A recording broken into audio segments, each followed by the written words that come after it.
I have studied the anatomy of economic warfare long enough to recognize when a nation crosses a threshold it cannot uncross.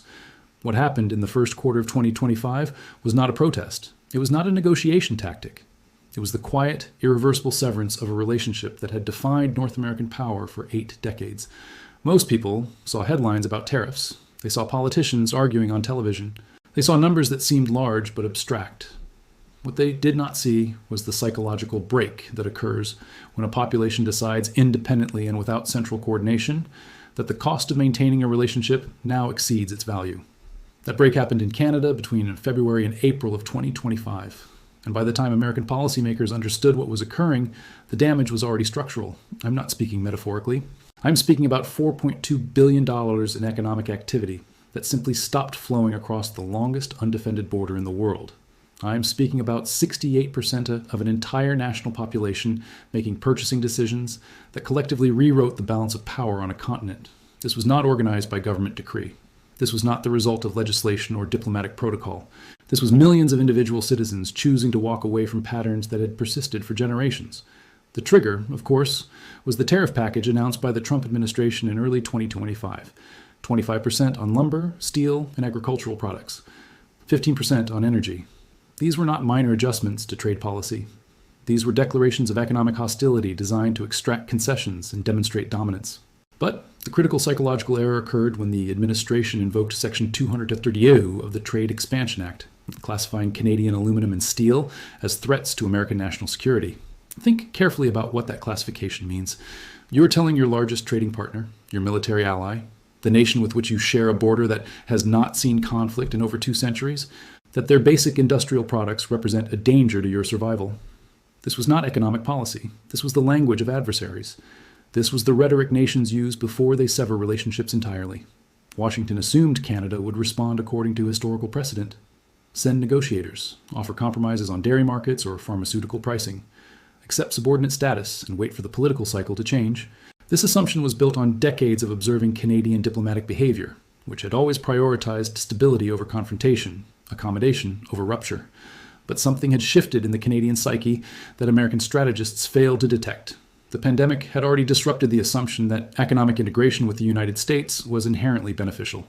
Supply chain failures had demonstrated vulnerability. The weaponization of trade policy during the first Trump administration had planted seeds of distrust. And now, acing tariffs that treated Canada not as a partner but as an adversary, those seeds found fertile ground. The data from March 2025 tells the story with brutal clarity. Canadian travel to the United States collapsed by 37% in a single month. Cross-border shopping, a ritual for millions of families living within driving distance of American retail centers, simply stopped. The Abacus polling firm documented that 68% of Canadians plan to avoid American goods and services for at least 18 months. This was not a temporary reaction. This was a behavioral shift with compound effects that would extend far beyond any single political administration. The impact on American border communities was immediate and crushing. Bellingham, Washington, a city whose economy had been built on Canadian retail traffic, saw shopping mall foot traffic decline by over 60%. Hotels in Montana and North Dakota reported occupancy rates falling to levels not seen since the 2008 financial crisis. These were not abstract macroeconomic trends. These were businesses closing, workers losing employment, and municipal tax revenues collapsing in communities that had taken Canadian economic integration for granted. But the real structural damage was occurring in a sector that American policymakers had completely overlooked: energy. Canada supplies 4.3 million barrels of oil per day to the United States. This is not fungible commodity oil that can be easily replaced. This is heavy crude, specifically designed for the complex refining infrastructure of the American Midwest and Gulf Coast. These refineries cannot simply switch to lighter domestic shale oil without massive capital expenditure that would cost tens of billions of dollars and require years to complete. When the 15% tariff was imposed on Canadian energy, the assumption in Washington was that Canadian producers would absorb the cost to maintain market access. This assumption demonstrated a fundamental misunderstanding of how integrated energy markets actually function. Refineries in Michigan, Ohio, Illinois, and Wisconsin saw their input costs spike by $18 per barrel overnight. They did not absorb this cost. They could not absorb this cost. They passed it directly to consumers in the form of higher gasoline prices. By summer 2025, drivers in swing states were paying an additional 41 cents per gallon solely due to the Canadian energy tariff. This was not a theoretical economic model. This was a political disaster unfolding in real time. Republican governors in Ohio and Michigan publicly broke with the administration. The American Trucking Association, representing an industry that moves $738 billion in goods annually, issued statements calling the tariff policy economically suicidal. I have observed enough political miscalculations to recognize when a government has lost control of its own strategy.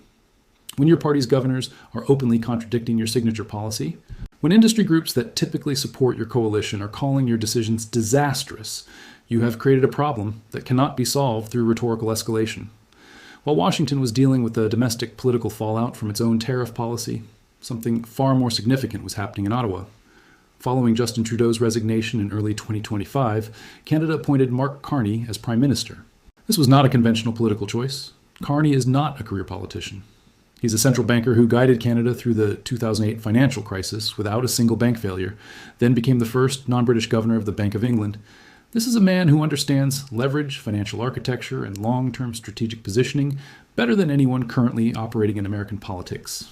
Carney's response was not emotional retaliation. It was not Twitter diplomacy. It was a comprehensive restructuring of Canadian economic strategy designed to function independently of American approval. The centerpiece was a $1.2 trillion sovereignty investment program announced in the 2025 budget. This was not deficit spending for social programs. This was strategic capital expenditure designed to permanently alter Canada's economic dependencies. The plan allocated $340 billion over 5 years to build east-west trade corridors that would bypass American markets entirely. Another $280 billion went to critical minerals processing, ensuring that Canada would add value to resources domestically rather than shipping raw materials south for processing.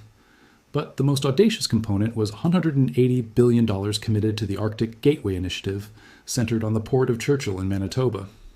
Churchill had long been dismissed as economically irrelevant, a remote northern outpost with seasonal ice conditions that made it impractical for major shipping operations. But Carney understood something that American strategists had missed. Churchill is the only deepwater Arctic port in North America directly connected to the continental rail network. As climate change opens northern shipping routes, Churchill becomes the most strategically valuable port on the continent. The geometry is undeniable.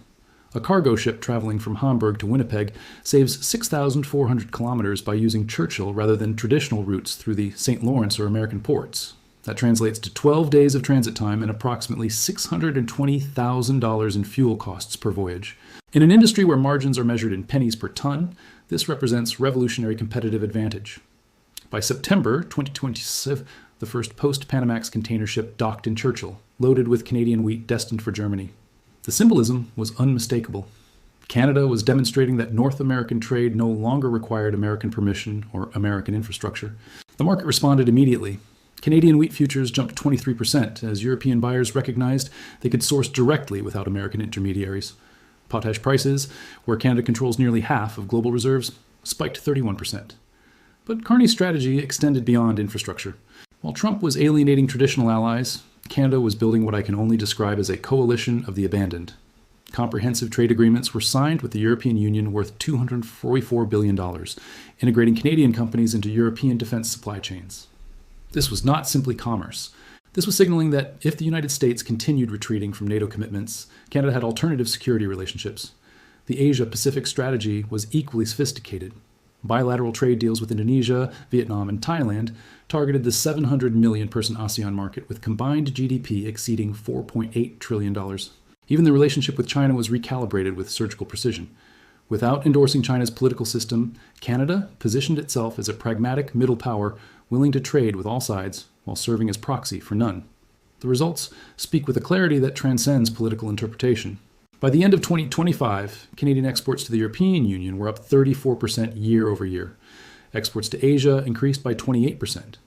Meanwhile, American agricultural exports were declining as international buyers found alternative suppliers who did not subject them to unpredictable political hostility. The most telling indicator came from private equity flows. Foreign investment in Canadian logistics and infrastructure jumped by 340% in the final quarter of 2025. Global capital was voting with its money, betting that Canada, not the United States, represented stability and growth in North America. I want to pause here and state something that should be obvious, but apparently requires emphasis. Leverage in international relations is not determined by the size of your economy or the strength of your military. Leverage is determined by alternatives. For 8 decades, the United States maintained dominance over Canada by ensuring that Canada had no alternative markets. No alternative supply chains, no alternative infrastructure. That monopoly no longer exists. The timing of Carney's strategy becomes clear when you recognize that all of these economic maneuvers were building toward a single date, July 1st, 2026. His is the mandatory review of the USMCA trade agreement, where all 3 North American countries must decide whether to renew for another 16 years. Trump had viewed this date as a weapon, assuming that 18 months of tariffs and pressure would bring Canada and Mexico to the negotiating table, desperate for any deal. Instead, as the review date approached, panic became visible not in Ottawa, but in Washington. The December 2025 U.S. Trade Representative hearings were supposed to validate Trump's negotiating position. Instead, they became a corporate revolt. Over 3 days, 147 American business leaders testified begging the administration not to destroy trade relationships. The American Apple Association warned that losing Canadian market access would bankrupt thousands of farms. The Automotive Policy Council demonstrated that individual car parts crossed the border 7 times during production, meaning a 25% tariff at each crossing would add $1,400 to every American-made vehicle. Ford cited supply chain disruptions for $1.4 billion in losses. GM closed 2 Michigan plants, specifically due to the cost of Canadian components. Trade economists began drawing historical parallels. Lawrence Summers noted that the situation resembled the Smoot-Hawley Tariff Act of 1930, which triggered a global trade war and deepened the Great Depression. What Carney has demonstrated, Summers wrote, is what happens when a sophisticated economy refuses subordinate status and has 18 months to build alternatives. This is the insight that explains why Trump's strategy backfired so completely. When you force a sophisticated economy to choose between submission and independence, and then give them 18 months to prepare for independence, you should not be surprised when they choose independence. The Canadian steel mill that spent months getting certified for German automotive companies will not abandon that relationship simply because Washington changes its mind. The logistics infrastructure built to ship grain through Churchill to European markets will not be dismantled because a new American administration offers concessions. Economic relationships, once broken, do not simply resume because political leadership changes. Trust in international commerce is the most valuable currency. When you treat a partner like an adversary, when you weaponize trade relationships for domestic political theater, you do not get to reset the relationship when it becomes convenient. The structural changes are permanent. What I am describing is not the collapse of American power. That would be too dramatic and too simple. What I am describing is the quiet, irreversible erosion of assumptions that undergirded American dominance. The assumption that Canada needs the United States more than the United States needs Canada. The assumption that proximity equals dependence. The assumption that shared history guarantees future alignment. These assumptions are no longer operative.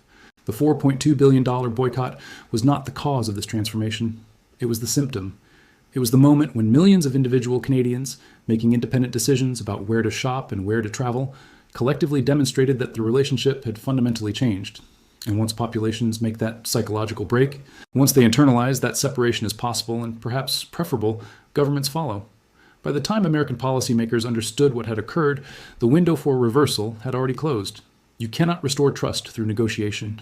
You cannot rebuild integrated supply chains through diplomatic statements. The infrastructure Canada built, the relationships Canada forged, the alternatives Canada created, these are now permanent features of North American economic geography. History does not punish intentions. It does not grade governments on their stated goals or their rhetorical commitments. History only records outcomes.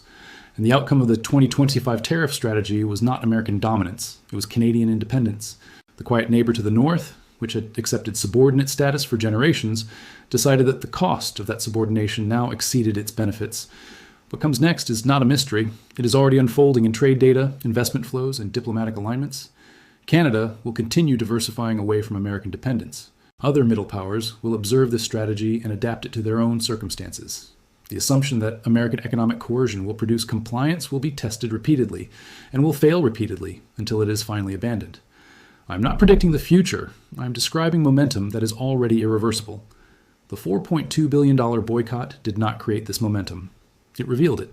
And by the time most people understand what happened, it will no longer matter whether they approve.